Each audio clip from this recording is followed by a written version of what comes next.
मैंने आप लोगों को एक कहानी सुनाई थी कानपुर डबल मर्डर केस का। जहाँ पे एक किन्नर होती है जिनका उम्र 25 साल होता है और उनके भाई का उम्र 12 साल होता है और दोनों लोगों को बेरहमी से हत्या कर दिया जाता है। उसके बाद 3 लोगों का नाम सामने आता है। पहले बॉयफ्रेंड का आकाश, दूसरे का गोलू और तीसरा दोस्त का जो दोस्त रहता है हेमराज, जो खुद काजल की माँ है। तीनों पे मतलब केस करते हैं। पुलिस तीनों की जांच में जुट जाती है।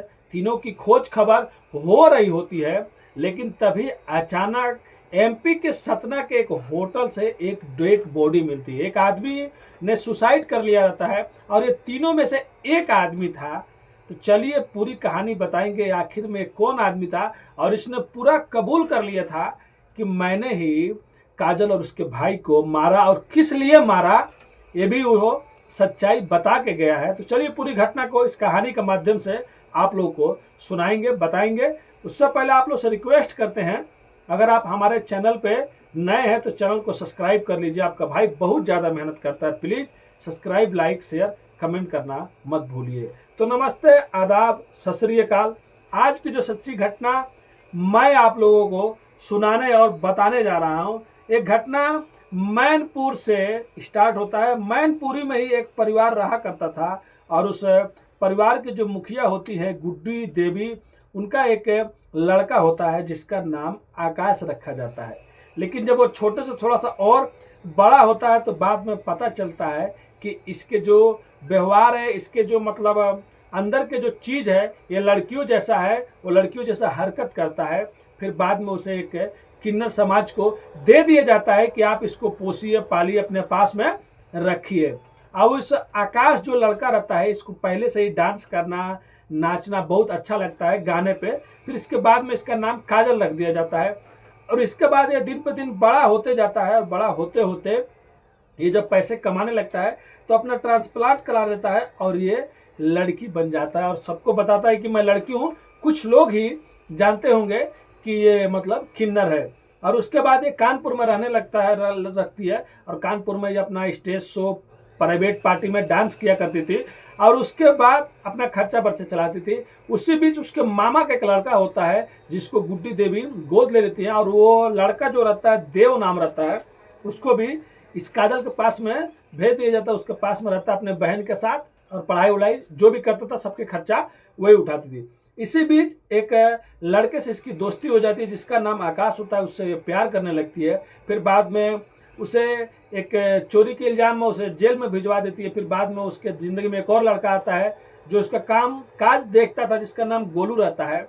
और इसी बीच पहला वाला जब जेल से छूट के आता है तो वो नफरत करने लगता है, कहता है कि तुम मुझसे बात करे, उसके साथ में रह रही हो। और जो दूसरा आदमी रहता है वो भी आकाश से चिढ़ता था। वो चाहता नहीं था एक दूसरे को कोई भी काजल के साथ में रहे। और तीसरा एक और शख्स था जिसका नाम हेमराज था, जो इस काजल की एक दोस्त था। अक्सर वो कुछ सामान गिफ्ट लाया करता था काजल के लिए। लेकिन काजल ने भी एक दिन उसकी पत्नी और उसको घर से निकाल दिया था, भगा दिया था, जिससे उसकी पत्नी आके वहाँ पे झगड़ा कर रही थी। अब तीनों पर पुलिस का शक था। तीनों का नाम गुड्डू देवी ने लिखवाया था कि तीनों ने मर्डर किया था।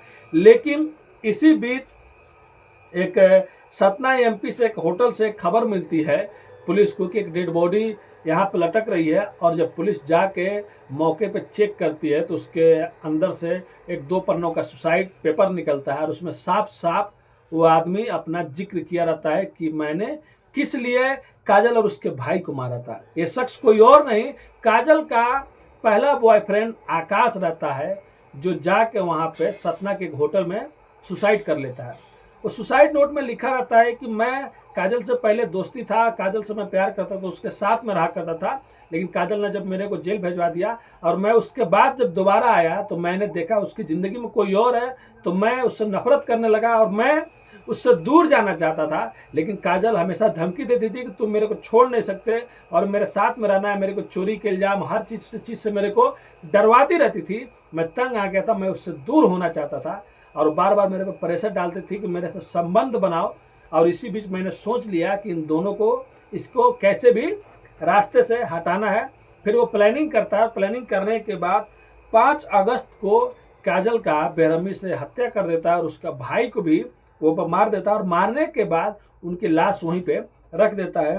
और 7 अगस्त को, यानी कि 2 दिन वो रुकता है, 5 के बाद 6, 7 को एमपी चला जाता है। सतना के एक होटल में वो वहाँ पे रुकता है, और वहाँ पे 1-2 दिन रुकने के बाद फिर आना चाहता था, जिससे उसकी ट्रेन भी छूट जाती है। फिर वो जाके सुसाइड कर लेता है, और उसमें साफ साफ लिखा है कि वो अकेले ये सब किया है, कोई भी परिचित वाला, कोई भी उसके जानने वाला इसमें उसका साथ नहीं दिया था। और इस सब चीज़ों से मैं तंग आकर मैंने उनका मर्डर किया, और उसके बाद मैं खुद सुसाइड कर रहा हूँ। तो साफ साफ मतलब आकाश ने कबूल कर लिया, सुसाइड नोट में भी मतलब साफ साफ लिखा गया है। तो ये थी कानपुर की डबल मर्डर की मिस्ट्री, जो अभी सुलझ गई है, जो पुलिस ने सुलझा दी है।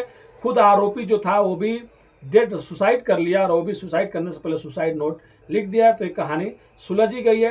तो ये कहानी सुनाने का उद्देश्य किसी का भी दिल दुखाना नहीं है, बस आप लोग को सचेत और जागरूक करना है। बहुत जल्द किसी पर भी विश्वास नहीं करें, और जहां भी रहे तो सेफ रहे, अपने फैमिली का ख्याल रखें, और उससे पहले अपने भाई को भी सपोर्ट करें, क्योंकि आपका भाई भी बहुत ज़्यादा मेहनत करता है, गाड़ियाँ चलाता है, टाइम निकाल कर आप लोग के लिए वीडियो बनाता है। तो मिलते हैं नेक्स्ट वीडियो में फिर से कुछ सच्ची कहानियों के साथ। अभी के लिए अलविदा लेते हैं आप लोगों से। धन्यवाद।